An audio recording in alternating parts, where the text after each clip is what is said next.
किसान भाइयों नमस्कार। स्वागत है आपका हमारे यूट्यूब चैनल स्मार्ट एग्रीकल्चर में। आज के इस वीडियो में हम लहसुन की खेती में सूक्ष्म पोषक तत्वों के प्रयोग के बारे में बात करेंगे। किसान भाइयों, लहसुन को अच्छी ग्रोथ, अच्छी पैदावार के लिए मुख्य रूप से नाइट्रोजन, फास्फोरस और पोटास की आवश्यकता होती है। नाइट्रोजन, फास्फोरस और पोटास मुख्य पोषक तत्वों के अंतर्गत आते हैं, लेकिन इन तीन मुख्य पोषक तत्वों के अलावा लहसुन को कुछ सूक्ष्म पोषक तत्वों की भी आवश्यकता होती है। सूक्ष्म पोषक तत्वों की आवश्यकता पौधे को बहुत ही कम मात्रा में होती है, इसलिए इनको हम सूक्ष्म पोषक तत्वों के नाम से जानते हैं। लेकिन अगर पौधे को सूक्ष्म पोषक तत्वों की कमी महसूस होती है तो इसका असर पैदावार पर ज़रूर पड़ता है, मतलब कि पैदावार कम निकलती है। इसलिए हमें लहसुन में मुख्य पोषक तत्वों के साथ साथ सूक्ष्म पोषक तत्वों का प्रयोग पर भी ध्यान देना चाहिए। तो आज इस वीडियो में हम लहसुन में कुछ ऐसे सूक्ष्म पोषक तत्वों के प्रयोग के बारे में बात करेंगे जो लहसुन के लिए सबसे ज़्यादा महत्वपूर्ण सूक्ष्म पोषक तत्व माने जाते हैं। उनका प्रयोग करना बहुत ही ज़्यादा ज़रूरी, अनिवार्य है।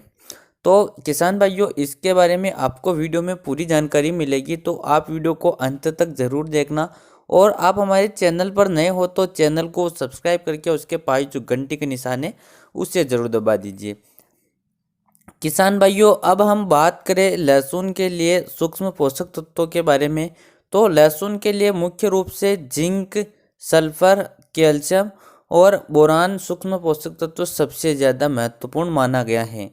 क्योंकि वैसे तो इनके अलावा भी अनेक प्रकार के सूक्ष्म पोषक तत्व होते हैं, लेकिन यह चार लहसुन की फसल के लिए सबसे प्रमुख माने गए हैं। तो अब हम वीडियो में आगे बात करेंगे कि इनका प्रयोग हमें कब, किस प्रकार से और कितनी मात्रा में करना चाहिए। तो किसान भाइयों, सबसे पहले हम बात करेंगे जिंक और सल्फर के प्रयोग के बारे में।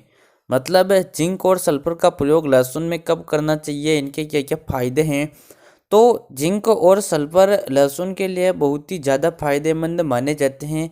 इनके प्रयोग से लहसुन का कंद बड़ा बनता है और लहसुन की पत्तियां हरी भरी रहती हैं। और किसान भाइयों, हम इनके प्रयोग के बारे में बात करें तो आप जिंक और सल्फर के लिए सिंगल सुपर फास्फेट खाद का प्रयोग कर सकते हैं, वह भी बुआई के समय।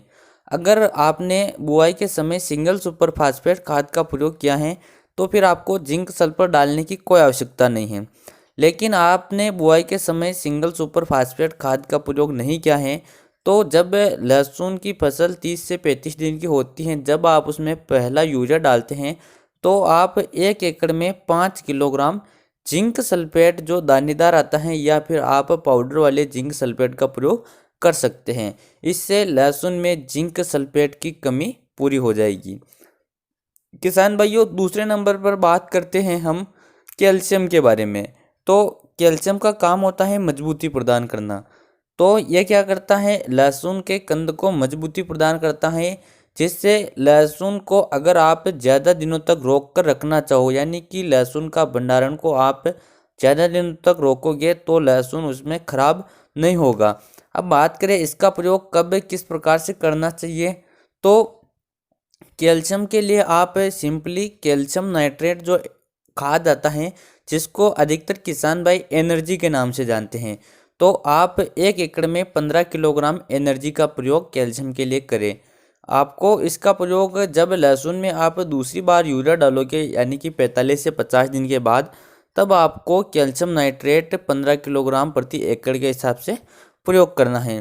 किसान भाइयों, तीसरा सूक्ष्म पोषक तत्व है बोरान। बोरान लहसुन के लिए बहुत ही ज़्यादा फायदेमंद माना जाता है, क्योंकि बोरान का काम होता है फसलों के फल के आकार को बड़ा करना। तो लहसुन का फल होता है उसका कंद, तो यह कंद को बड़ा बनाता है, कंद का पर्दा मजबूत और चमकदार बनाता है, जिससे लहसुन ऊंचे भाव में भी बिकता है। और किसान भाइयों, यह कंद की गुणवत्ता में बढ़ोतरी करता है। अब हम बात करें बोरान का प्रयोग कब करना चाहिए, किस प्रकार से करना चाहिए, कितनी मात्रा में करना चाहिए। तो जब आपके लहसुन की फसल 80 दिन के आसपास की होती हैं, तब आपको लहसुन में बोरान का प्रयोग करना चाहिए। किसान भाइयों, यह एक सूक्ष्म पोषक तत्व है, तो आपको बोरान का ज़्यादा प्रयोग करने की आवश्यकता नहीं है। आपको मात्र 1 एकड़ में 150 ग्राम बोरान का स्प्रे करना है। बोरान आप जो बोरान 20% वाला खाद आता है, आप उसका स्प्रे करें। किसान भाइयों, ध्यान देना है, आपको सिर्फ स्प्रे करना है। अगर आप पानी के साथ ज़मीन में चलाओगे तो उतना अच्छा रिजल्ट नहीं मिलेगा। तो आपको बोरान का स्प्रे करना है 150 ग्राम प्रति एकड़ के हिसाब से।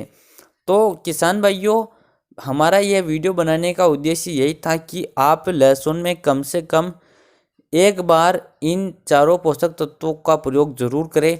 अगर आपने कभी भी इन चारों में से किसी पोषक तत्व का प्रयोग नहीं किया है, तो आप एक बार इनका प्रयोग करके ज़रूर देखें। अगले साल आप ऑटोमेटिकली इनका प्रयोग करना शुरू हो जाओगे। तो किसान भाइयों, उम्मीद करते हैं ये वीडियो आपको पसंद आया होगा। वीडियो पसंद आए तो वीडियो को लाइक ज़रूर कीजिएगा। चलिए मिलते हैं अगले वीडियो में। जय जवान जय किसान।